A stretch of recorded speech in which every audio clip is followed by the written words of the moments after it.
Knowledge is power, and power has been used over and over again to exploit and to oppress.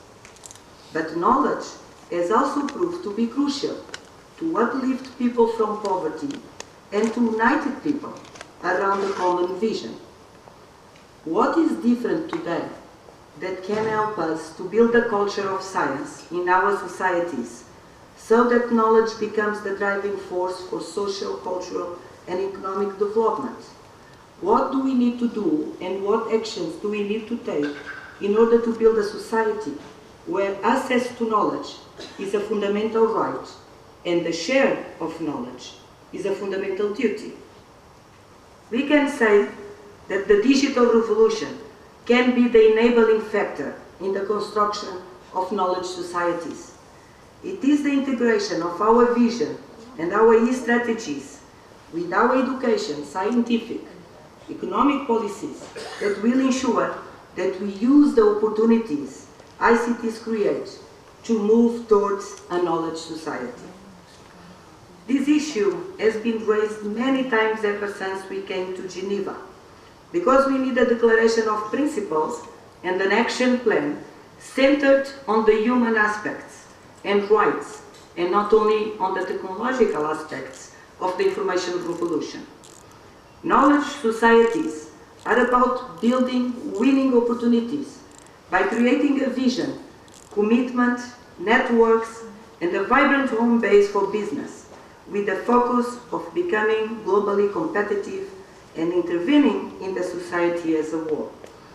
The governments, in this case, have to assume a role of a challenger, of an integrator and facilitator, concerned about the integration of important development policies, such as the education, science and technologies, ICTs, and others. This is about constructing a knowledge society that nurtures a culture of science, where the individuals are committed and proactive, supported by formal and informal education systems and local knowledge systems, linked by networks that promote entrepreneurship in the cultural, social, and economic spheres. Only then we can talk about knowledge-based economy for all people in the globe. We are far from there, but we should and can move towards a development thinking based in knowledge. I will try to give you some examples how Mozambique is trying to do this. My country is poor, occupying the 117th position on the basis of the gross domestic product. Per capita now, it's probably a little bit above 200 per year. And about 2/3 of our population lives below the poverty line. Because we as a government are aware of the plight we are in, our science and technology policy has its central mission that science and technology are important instruments for the eradication of poverty, raising our people's standard of living. This policy addresses 4 pillars that in our view constitute the national science system. The first one is science education. The second one is research. The third one is innovation in the productive sector, principally on the small and medium enterprises. And the fourth one is science dissemination and science popularization. In all these 4 pillars, ICTs will be the enabling tool by promoting learning networks that will start in the primary schools up to higher education. It will revolutionize learning by improving and modifying completely pedagogy and didactics as we know them now. It will strengthen research by bringing researchers more near each other through networks, and also allow researchers to be near the community that benefits from their work. It creates a window of opportunities for the small and medium enterprises by creating supporting services on technology transfer, market and commercialization, and quality control of products. It will help to popularize science through access to knowledge and technologies by the common citizen. Our economic situation, ladies and gentlemen, does not allow us to research just for the sake of research. The levels of poverty demand that each research activity contributes directly or indirectly at short or long run to poverty reduction. This requires specific attitude from the researchers towards society. He or she needs to be aware of our society needs to be humbled by accepting that the very people who seem so poor are in fact the solution for our country. They have proven to be able to survive dire circumstances for many, many years, even centuries. And their knowledge about our country's resources will be the key towards the mobilizing of these resources for the benefit of sustained and sustainable economical and social development. Although the spotlight is normally on the individual person who makes an important breakthrough, science in reality is not a business of gifted individuals working alone and in isolation. Scientists are always working in social settings, in teams and in networks, which generally transcends institutional and national boundaries. ICTs can play, and are playing already, a key role in the development and maintenance of these networks, as they provide the means for rapid exchange and dissemination of information and knowledge. However, the particular shape of these networks depends on the individual characteristics of its participants and on the culture, social, economical, and political context in which they develop. This context should help the scientists to excel and produce innovative ideas and technologies that will ensure progress and the type of development we need to attain, the type of development we need to have in order to attain the Millennium Goals. These scientific networks can have, of course, different natures. The exchange of knowledge and intellectual capacity they support may be unbalanced and in favor of those who are already the best endowed and most capable. But they also can be structured in such a way that they support those regions and countries whose scientific capacities are still underdeveloped. In this way, contributing to close the gap that divides the developed from the developing world. And we are talking here about a divide between rich, developed, and poor and less developed nations. But we also can talk about this inside our own countries. So the scientific networks, they have to be structured in such a way. They are the principal mean to close the scientific gap within the countries and between countries. The developing countries and their respective scientific communities should not assume a passive role, waiting for donors to appear and fund networks, institutions, and research. The developing countries have to assume an active role to take the initiative in order to try to find a way to reshape the global science system so that it also favors them. Mozambique is trying to find that way, together with partners in Africa and from other continents, to build such a structure, such a network, where excellence is measured not as a quality of the individual, but of the network as a whole, and where the strongest helps to uplift his weaker partner, and where science is indeed for the benefit of the people. In Mozambique, we are concerned about these issues. Therefore, our policies are designed and implemented taking into consideration this integration. In our science and technology and in our e-strategy, we prioritize the education system, aiming to achieve functional literacy, skills development, and lifelong learning opportunities for all.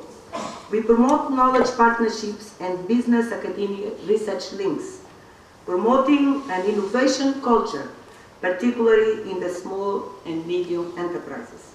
The government have now much better means to carry out a national dialogue and build a national vision. we are taking now to the Parliament our 2025 vision. Strengthening social cohesion and trust. We center our efforts in the youth because they are our present and our future. As my final note, let me say that it's not easy. The role of the government has to change. The role of the scientists have to change. The role of the social and economic actors have to change. But we believe it is the way to go. We are still in the beginning of this long and fast way. We do not have answers, but we do have the dreams and the will to proceed. The climate of peace and reconciliation that we live has been a crucial factor for this process. We hope that this climate will be present in our entire world.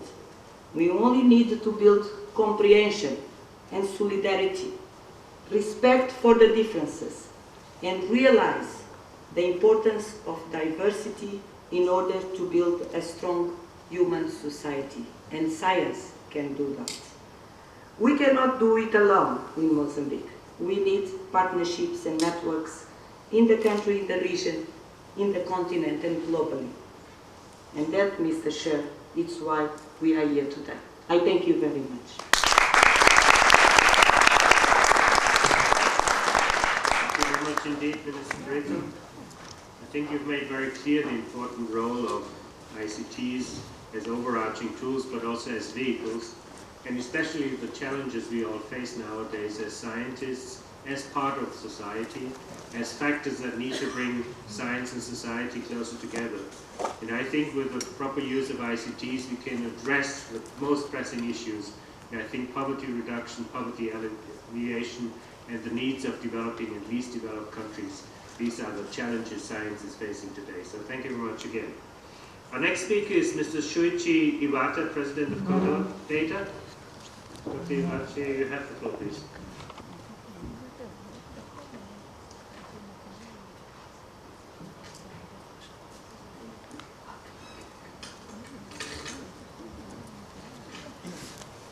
Your Excellency, Director General, Mr. Chairman, and ladies and gentlemen, it is a great honor and pleasure for me to have a chance to talk about data activities on behalf of CODATA, Committee on Data for Science and Technology.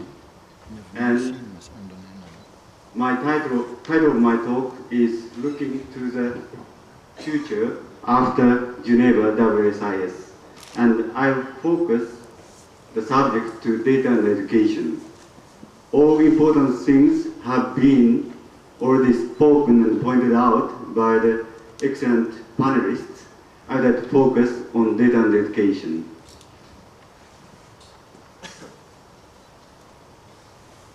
If we think about digital divide, we naively believe we can pass information easily. In case of fundamental constants, it is easy to pass information based on science or based on the knowledge we are sharing on science. But if we pass or if we change the subject to DNA sequence, genome, proteome, protein, or environmental issues, it is very difficult to pass the real meaning with values and uncertainties. And if we can prepare the good data, society could carry out a good decision. And if we could not make a clear preparation and explicit preparation of good data, then the society may face the danger of bad decision. So this is a picture about the mental status of scientists. Each scientist has a tendency to be comfortable in his own domain. Physics domain, physicists are very happy in the physics domain and to write excellent papers, and they are happy. And also material bioscientists and everyone. But in this ICT society or information society, there is a certain kind of line from the society. And we need to combine the possibility of the selfishness of scientists and some sort of mission to the society. How to turn the big story of WSIS into everyone's reality. That is a very important question, and how to promote free flows of data, knowledge, ideas. From data contents shared by experts, we need to change the aspect into services for everyone. Additional works are required to data creation for the free flows. Continuous improvements are to be done on the basis of educational services. And I would like to focus on educational services by using some examples. This is a collection of sculptures over 1,000 years. And each artist made one sculpture by taking advantage of his own physical and mental powers. And 1,000 sculptures are collected as a certain kind of database over 1,000 years ago. But we could not make a copy of this collection. And this place is identified as a Japanese national treasure of collection of mental spirits based on Buddhism. But also to keep the quality of the 1,000 sculptures, they prepare a certain kind of gate, and we must pay a few dollars for each to visit here. And that is, such kind of business model are working now in this kind of collection of sculptures. And how about science? And this is a collection of all data that had been published in the last century from 1900 to 2000 by the people, by the scientists from Afghanistan to Morocco. And this is this kind of compilation takes time, 8 years, and we must allocate several $million to compile this kind of data. And if you access www, it is nearly impossible to have this kind of picture. And we need to do some works to add values. And in this case, you can see about 1 million experts' knowledge, and you can ask 1 million experts through small PC. And this is similar patterns produced by Netherlands, by the experts from Netherlands to Zimbabwe. And due to a good separation, I think you cannot find the difference. Probably the world has no borders. But if we change the retrieval condition to the companies, then this is a collection of several big companies in the world, and this is, by seeing this diagram, you can see some companies' tactics and strategies in business. And we need to take into account certain kind of consideration on the competition and also some sort of generosity how to prepare data for the society. But over 1,000 years ago, we must go to the temple to see one sculpture. But in this case, we can see 1 million experts' wisdom. And also each point corresponds to an elaborate work of scientists. And so how to prepare the business model based on this kind of efforts. And if we prepare this kind of information, then everyone in the world can probably learn many things about, in this case, materials. And in this case, probably through mouth, you can get the wisdom how the old scientists or experts really make a set of data, like making sculptures over 1,000 years ago. And so there is a certain kind of freedom, real freedom to pass the wisdom from a collection of data to each individual.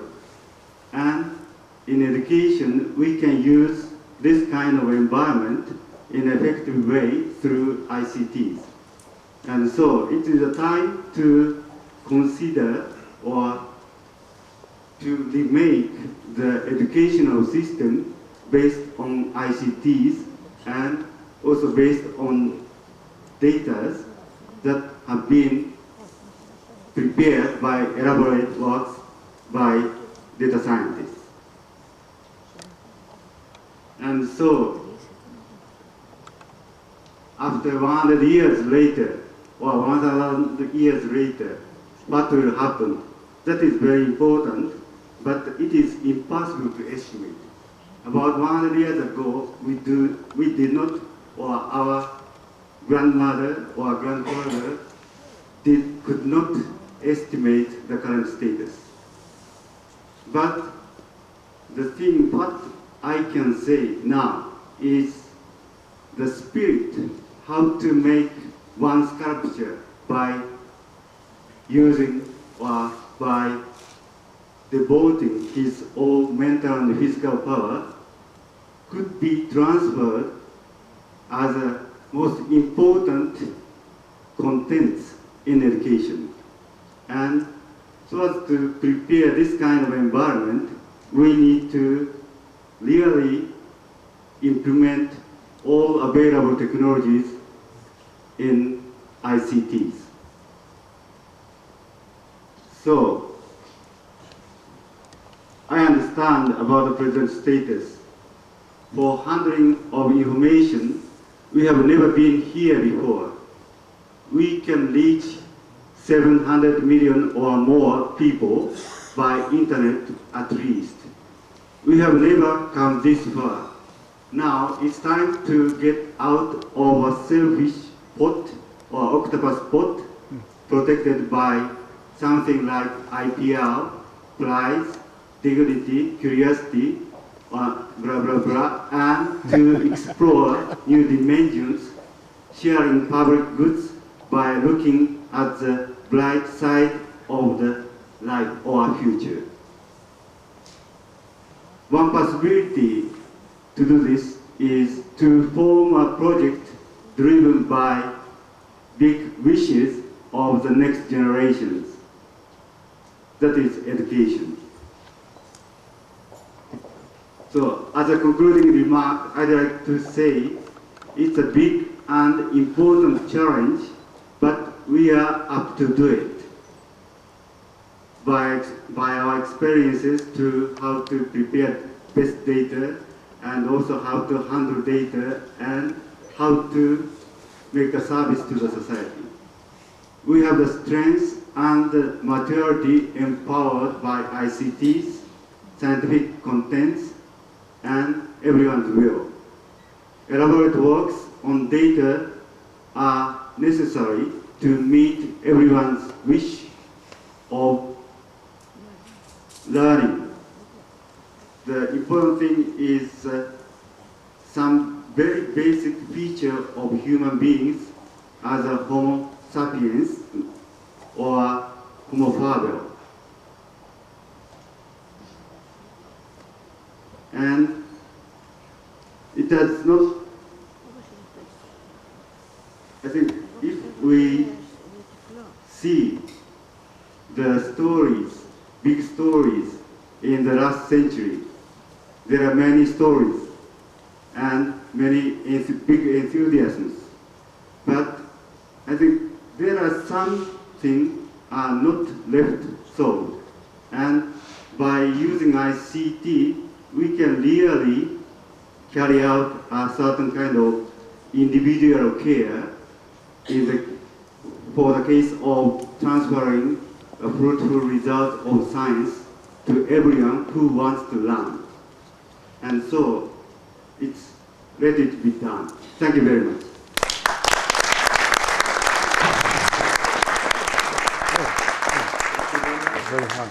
Dr. Iwata, I think you highlighted a new dimension which you haven't touched on yet, and this is the issue of heritage preservation. It is also the issue of heritage communication. And I think you've made it a point that we are not only in a borderless world these days, but also we have to think about a new concept of literacy for what is referred to as the so-called global citizen.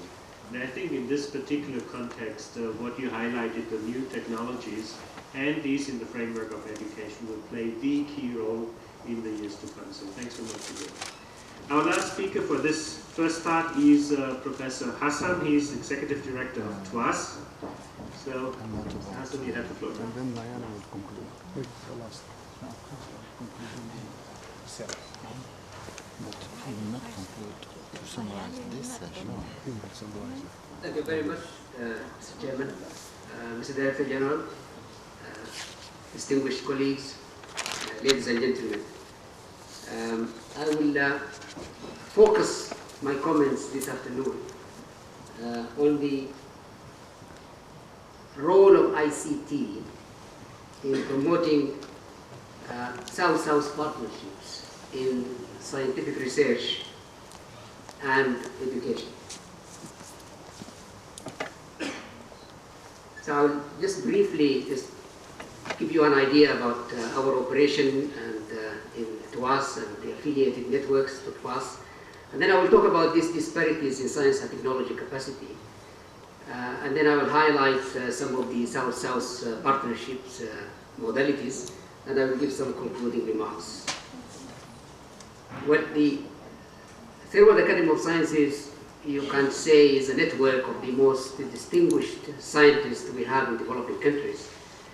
We have about 710 individual members at the moment, and this membership increases every year by a rate of 5 to 7%.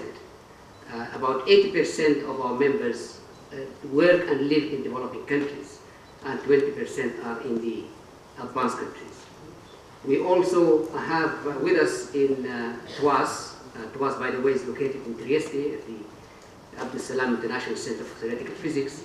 We have a network that brings together all the academies of the world, the so-called inter-academy panel. And it has a membership of 90 academies. 45 of them are in the developed countries and 45 are in the developing countries. We also have a network that brings together all the ministries of science and technology in developing countries, all the research councils, and some of the leading regional organizations in the developing world. There are 160 members in this so-called Third World Network of scientific organizations. And lastly, we have a network that brings together a large number of women scientists in developing countries. 2,718 individual members, women scientists working and living in developing countries. So I would just briefly talk about these disparities in science and technology capacity, the north-south, south-south telephone lines and the internet users. We have seen these figures many, many times. I'm sure that many of you remember them. The population of the South, 80%. The scientists and technologists who actually produce research in the developing countries, only 15% of the the number of scientists in the world. The percentage of S&T publications in international journals is about 11%. The expenditure in research and development is about 10% of the total expenditure in the world. And only 2% of the patents, this is what we call technology innovation, the patents, are actually produced in the South, only 2%. And most of those, by the way, are filed by non-resident scientists and technologists. When you come to the internet users, and this is a very interesting figure which the Director General referred to earlier in his speech, we have about 27%. And that number, by the way, is increasing, and this is really a good sign. So you can see that it's the best figure that we have in this table. But what I really would like to highlight is not just the division between the North and the South, which we all know, but the divisions within the South. And here is just examples of how these disparities between the developing countries. You see here, for example, a graph that shows some of the countries that produce scientific publications between 1992 and 2001, publications that have been cited in the Science Citation Index. Those who have produced publications over 5,000, and those between 1,000 and 5,000, and those that are below 1,000. What is interesting to see there is China. And you see China in the year 1992 and 1993, the production was well below India. But after 1995, it starts to overtake India in the number of publications in SAI journals. And you can see that they're really moving very fast in this respect. And I think one of the reasons why this is happening in China, and also later on you will see it in Iran, is what Dr. Ataur Rahman referred to yesterday and today, and that scientists in China and in Iran, if they publish their papers in international refereed journals, they get an incentive. So this is an encouragement for scientists to produce papers that can be published in international scientific literature. And this incentive is very critical, because in most developing countries, you do find the scientists who can produce research results, which can be published in international journals, but they don't have the time. They don't have the time because they have to supplement their salaries, they have to go and work somewhere else. They don't have the time to do it. So if you do give them incentives to publish, then they don't need to go and work in other places to top their salaries. And I think this is a very, very important point that we are realizing now, and we would really like the other developing countries to follow this type of thing. You can see, for example, in the case of Iran, you see from 1996, you see the Iranian scientific publications in international journals is really shooting up. And this is simply because of what I have said. Well, and again, the disparities within the regions is very, very vast, especially in Africa. Africa produces something like 1.5% of the total scientific productivity. And you can see 33% of that is published by one country, South Africa. And you see the others, they have small numbers. The disparities in the telephone lines, this is the data that is produced by ITU, and you can see that the African and Arab region is only 3% of the world. Telephone lines, Latin America and Caribbean is 80%. But you see Asia and the Pacific area has got a very high rate of 31%. The internet users, again, this is what the Director General referred to earlier, but again, you can see Africa and Latin America having the lowest numbers. So what I would really like to highlight here is just three simple modalities of South-South partnerships. Fostering a new generation of talented scientists, disseminating and sharing innovative experiences, and building communication capacities of science academies.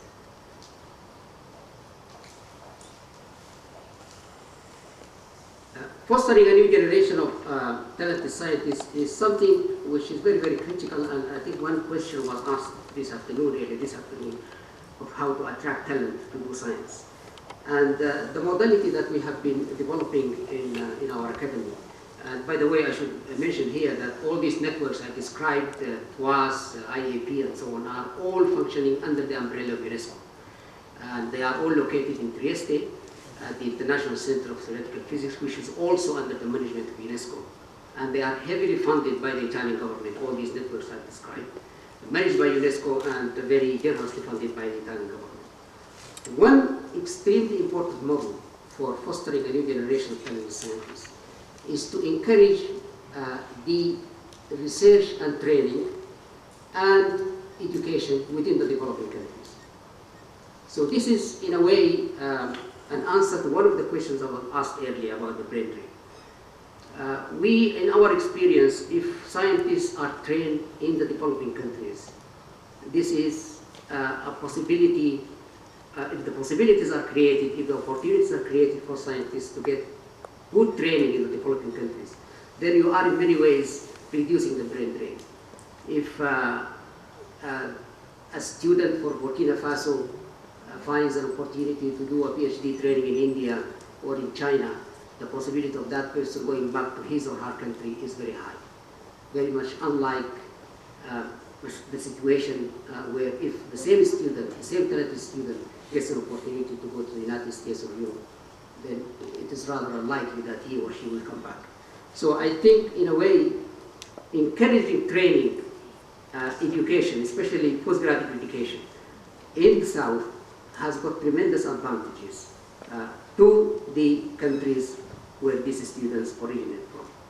But before you do that, of course, you have to know what are the possibilities, what are the opportunities, what are the most important institutions that can actually undertake such training.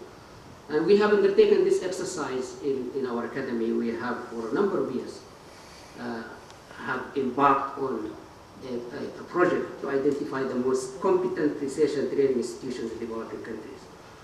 And having identified a large number of them, and at the moment we have in our database over 500 of these institutions. Some of them are universities, and some of them are research institutions. Having identified those, then it would be very important to publicize their work. And this is where we really use the internet and the website to publicize the work and the opportunities of the most accomplished institutions that we have in developing countries. So that's the first part. The second part, of course, is to offer fellowships, to find money to offer fellowships to students so that they can go and undertake their studies in these institutions. And this is something that for some years our academy and this network of women scientists have been doing. In particular, I would like to highlight the program that this Third World Network, or Third World Organization for Women in Science, have been doing for the last 3 years with the support of the SIDA in Sweden, the Swedish International Development Agency. And they have been giving funds to support postgraduate training of female students in the least developed countries, especially in sub-Saharan Africa. And what is really interesting about these fellowships is that because they are offered to women, most of them are in the form of sandwich programs. So you have a lady registered at home, but going to do her research somewhere else in the developing world. And this is where the internet can be a strong facilitator of that, because when the student is back home, she should be able to interact with the supervisor through the internet and through the computer. So that is extremely important for this type of program. But at the same time, we are also very fortunate that very recently, in fact, at the TWAS General Conference in China just last October, where TWAS celebrated 20 years, Brazil, China, India, and Mexico pledged 50 fellowships each for students coming from other developing countries to do their postgraduate training programs in those countries. So these are about 200 fellowships that are offered to us to support PhD programs. And all the expenses are paid by these countries, the local expenses. The travel expenses we have to find money for. But I would like to mention something here which is extremely significant, that many of these fellowships are going to be offered in basic sciences. And that's why I feel that this program, which definitely is going to increase substantially, should really be put within the International Basic Sciences Program of UNESCO. I think this is one of the most important programs that should be really supported by UNESCO. with the collaboration of other countries, because it is there, and most of the expenditure is not really paid by us, it's paid by the developing countries themselves. And we hope that other countries will join this important program. And again, we need really wide dissemination of this program. We need to make it very attractive. So we need to highlight the work of the institutions in these countries and others, and the opportunities that these countries are offering. So this is the first one. The second one is how to disseminate and share innovative experiences in science and technology. Now this is something rather relevant to the Millennium Goals. And the effort, which is rather modest, that our network has done in this, is to, first of all, to identify the most accomplished institutions in developing countries working in various areas of science and technology that are very relevant to development, such as safe drinking water, medicinal and food plants, dryland biodiversity, or renewable energies. And in each of these areas, we have identified the institutions, the key institutions in developing countries. And each institution has been requested to identify one of the case studies, a very innovative case study that institution has undertaken, and that has resulted in solving a particular problem related either to safe drinking water or to medicinal plants. So we have published 4 monographs. One of them in collaboration with UNESCO, that's the one on safe drinking water, but others with UNDP and GF. And all these are provided now in our on our website if you want to have a look at some of these cases. We feel it's important that the developing countries should show, not only to share experiences among themselves, but to show to the rest of the world that some work is done, some good work is done, some good and innovative experiences in how science and technology has been harnessed to solve particular problems, how this has been done in the South. And this information can be shared also with the other institutions, both in the North and in the South. And I think this is something very important for the Millennium Goals, because we really need to solve practical problems, and we need to show how these problems can be solved. The third and final one is the academies of science. Well, academies of science are extremely important for maintaining quality. And it is very important for us to realize that have to support academies of science, meaning that we support quality both in education and in scientific research, and we are supporting a standard at the same time. So merit-based independent science academies can provide strong platforms for promoting quality education, providing national standards for education, and scientific excellence. And of course, it is also important to know that if an academy is functioning properly, if an academy has got the best scientists in the country under its umbrella, it is a huge force that can actually influence national policies and decision-making processes in the country. And we have very good examples of some of these academies in the North. So in the South, unfortunately, most academies lack the basic infrastructure, communication facilities, and are therefore unable to meet their objectives or to deliver what they are supposed to deliver. And it is for this reason that the inter-academic panel, the one that I mentioned earlier, has undertaken a very important program, how to strengthen academies in developing countries. And we have started this program in Africa, for example. Africa has got 53 countries, but only 9 countries have academies. And what we have noticed was that most of them are not functioning simply because they don't even have computers, they don't have internet connectivity, and they don't have websites. So for the last 2 or 3 years, we have been trying to strengthen these academies by providing them with these very basic facilities. And at the same time, we felt that it is important for academies region-wise to get together and form networks. Again, this has been accomplished under the inter-academic panel. So we now have networks of academies in Africa, in Asia, in Latin America, and the Caribbean. So academies joining forces, working together, exchanging programs and activities, and addressing issues of regional concern. Well, in conclusion, Mr. Chairman, what I have said so far is that the the new opportunities offered by the information and communication technologies greatly facilitate South-South partnerships in scientific research and education.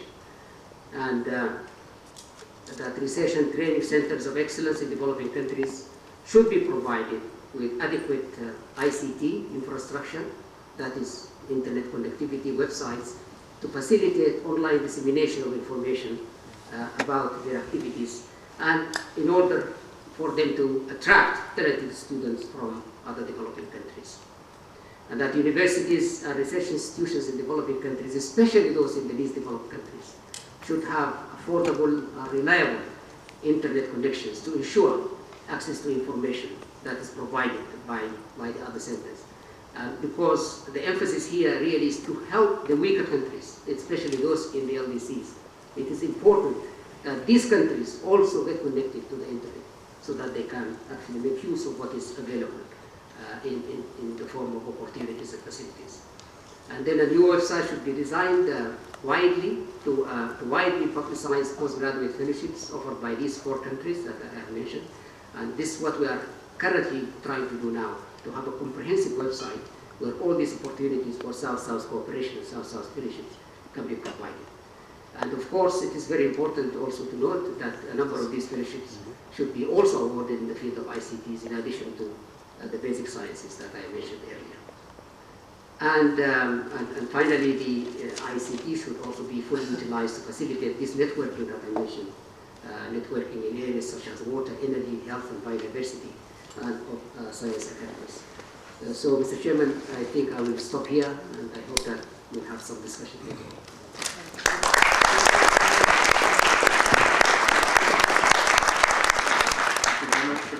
I think indeed in the long run you mentioned the basic science. For the subgroup, the community. Well, using the volunteer-driven, this is very labor-intensive model. And then when we ask distributed system areas, and her experience in trying to go to, for resources are limited and we are just stuck. Quite nice general update. Profile's gonna be good. Yeah. I'm going. Oh, I'm rolling. so what did I forget today? You like light? Yeah, please light. It'll be good. Yeah. Are you sure? You got it? Let's see it. Yeah, light's gonna be good. Yeah, that's good. That's good. It's very warm. Yeah. Yeah, you're looking good. Today I forgot the passport. You don't have your passport? No. So you don't need it? No. Okay, good. I have mine. So, what's on your mind? The fact that I forgot all my money and the passport. You have no money? No. We don't need any money, do we? No.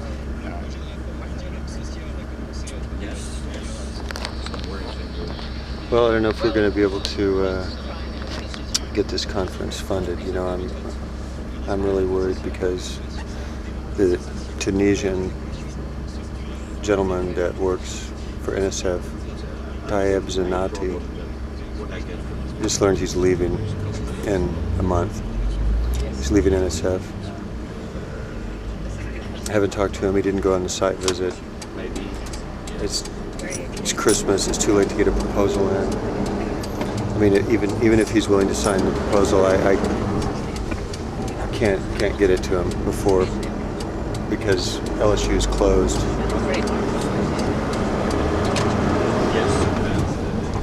There's no possibility. So now Greg Monaco's gone. He was with us last night. He's working for Great Plains Network.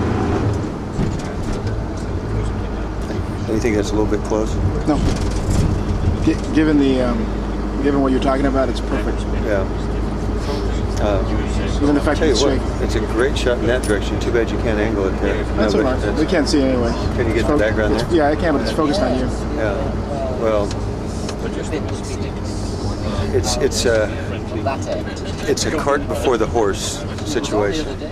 You know, don't plan the conference before you have the money. But you got to plan the conference in order to get the money. So we're trying to, we're telling people that, honestly, not telling anyone anything that's not true, but we're trying to plan this conference, and we don't have it funded yet.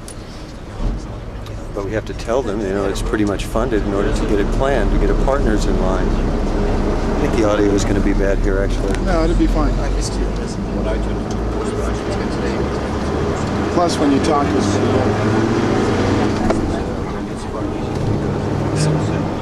Back in a hurry, so we're, I think we have some good reason to be worried now. It's really crucial to make sure that in a world summit in a Muslim country like Tunisia, and we're talking about the information society, it's really crucial that we find out, how we can make sure that there's a reasonable American participation during a time in which the United States is sometimes doing less than it could in multilateral affairs, and to make that symbolic presence in a Muslim country, particularly when we're talking about a subject as important as the information society and the internet and the communication technologies that were developed and invented in the United States. There's nothing more important than making sure developing countries are there, than making sure Americans are there. It just has to happen. And now, the funding puzzle is falling apart. I mean, it's not dried up. It's just that ultimately money depends on people. Money depends on people. Money depends on people. Note to self: make a trilogy there. What about the week? I mean, we started the week on a high note. We got our people in line. This is the last day of the conference. This is the last day of the summit. This is the last day. This is the last day of the World Summit. Well, it's actually not the last day because there's stuff happening tomorrow, but it's the last day. The plenary session ends tonight at 7 o'clock. Our meeting is starting at 5, just after before it ends, but it will take place tonight. And all the partners are there. All the partners that we need. Who are the partners? Well, we have, the central partners would be Third World Academy of Sciences. Symbolically, I want it to be their meeting because it's in the Third World. They are usually kind of a junior partner in these things, and even though they don't have any money, they can be the senior partner for once. We have ICSU, the International Council for Science, always an important player in these meetings of these kinds. We have the World Federation of Engineering Organizations. Whose bus we're in right now? No. This meeting is really not so much the WFEO. It's more the. It's really the bus of the International Federation. Yeah, I think it's IFE. International Federation, International Federation for Information Processing. Maybe it's the International Federation of Information Processing Societies. I'm not sure, but it's IFE. So they're a potential partner. We have OECD, possibly. They've expressed some interest. There is the UNESCO has expressed interest. We have the European Commission has expressed interest. So all these are what I would consider partners.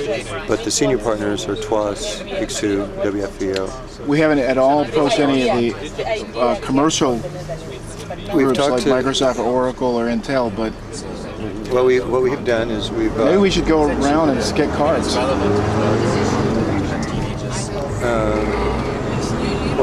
We've the guy from Sun approached us today at breakfast, so I think we can talk to them.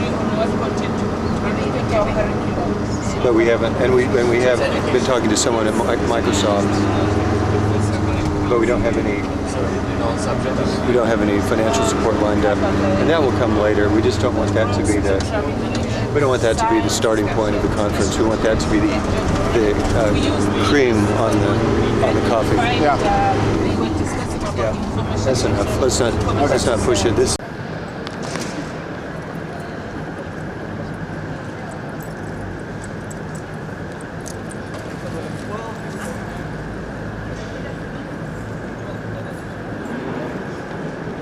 So sorry. What do you want? Let's go. You want to go to coat check? Go. Just walk away and walk over there. Maybe get it from over here with the World Summit up above. Go.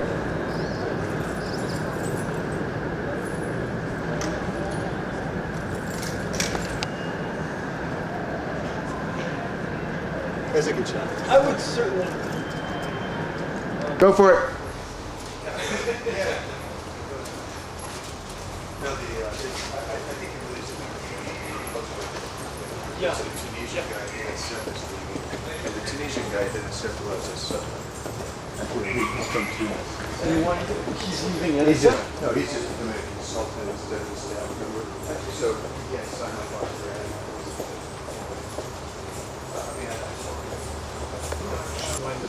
What does that mean? CT.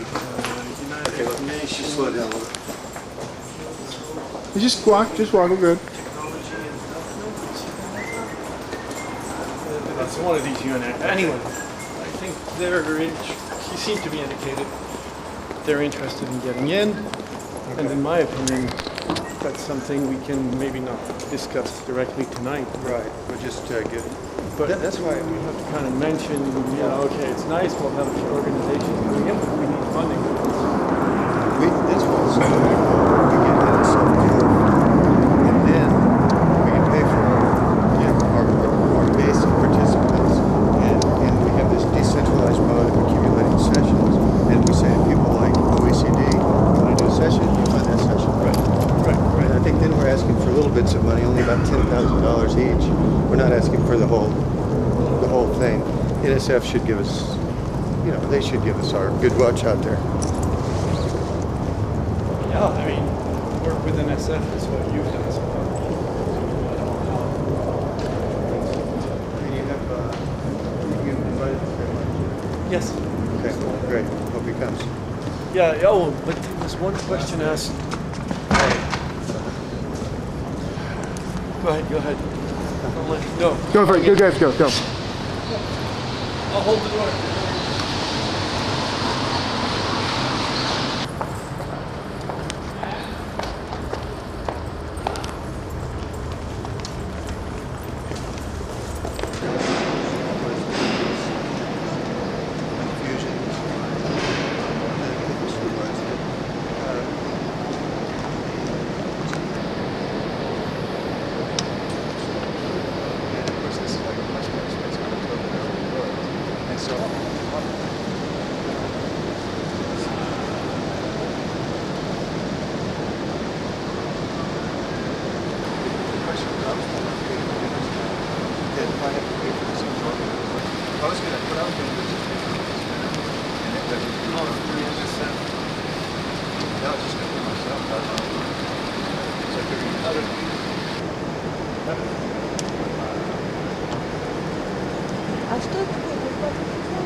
Go.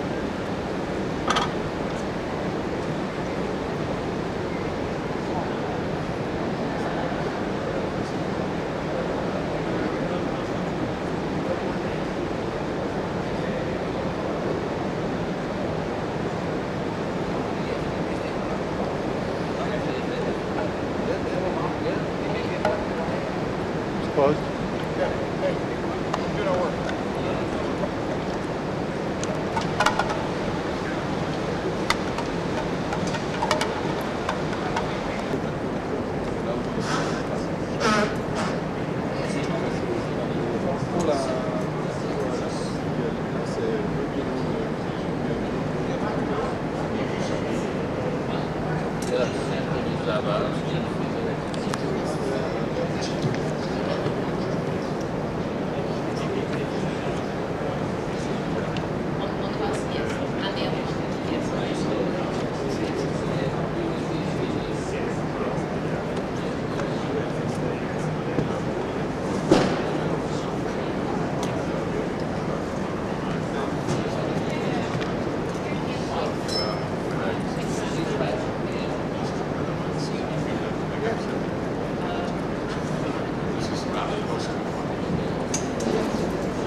What? He's leaving early, so we can talk to him just at the break. That's the best time to Did you talk tell him to the topic, or it doesn't matter? I think, no, I told him about Do you Tunis. have a tape in your bag? I have a tape. We're getting down to 1 minute, just to change it. Go ahead. Okay, I think it would be safer to leave our gear here. Yeah, I'll go. Why don't you get the gear? I'm going to get the gear.